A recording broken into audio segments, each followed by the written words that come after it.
नमस्कार मंडळी, कसे आहात सगळे? छानच असाल नक्कीच. आज आपण आणखीन एक आईची कविता ऐकणार आहोत. 2 कविता या अगोदर मी टाकलेल्या आहेत आईच्या, कुसुमाग्रजांची एक आणि फमू शिंदे यांची एक. आता ही तिसरी कविता आहे आईची, माझ्याकडून सादर होणारी. आता आई म्हणजे आपलं सर्वस्व आहे. जिने आपल्या आयुष्याची सुरुवात केली ती आई आणि तिचा पदर आपण आयुष्यात कधीच विसरत नाहीत. आणि त्या पदराचं मोलच कवयित्री अरुणा ढेरे यांनी या छोट्याशा कवितेमध्ये अतिशय सुंदररित्या लिहिलेलं आहे बघा, वर्णन केलेलं आहे. तर ऐकूयात. आईचा पदर. आईचा पदर उन्हात चालताना डोक्यावरची टोपी होई. आईचा पदर उन्हात चालताना डोक्यावरची टोपी होई. रडताना हात रुमाल. आईच्या कुशीत झोपल्यावर आपसूक तो चादर म्हणून अंगावर येई. आईचा पदर. आईच्या कुशीत झोपल्यावर आपसूक तो म्हणजे सहजच, म्हणजे तिच्यासुद्धा लक्षात नसतं की तिने आपल्या अंगावर कधी पदर घातला आहे. ते अगोदरच्या बायका मुलं ओटीवर म्हणजे मांडीवरती झोपलं की त्याच्यावरून पदर घालायच्या, त्याला डास वगैरे चावू नये, थंडी वाजू नये म्हणून. आईच्या कुशीत झोपल्यावर आपसूक तो चादर म्हणून अंगावर येई.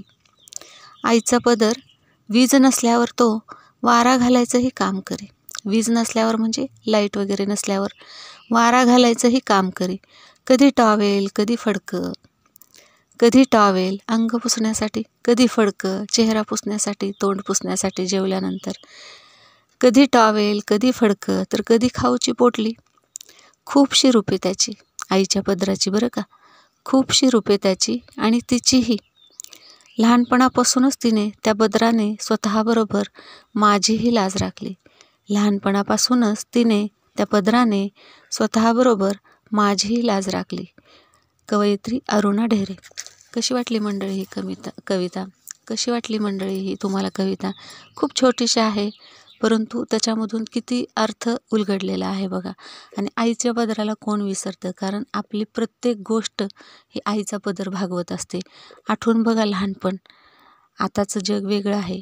आईची आता पदराची ओढणी झाली किंवा पदर राहिलाच नाही, परंतु ज्यावेळेस आपली आई साडी नेसेल त्यावेळेस नक्कीच आईचा पदर आपल्या उपयोगाला येतो, हे मात्र नक्कीच.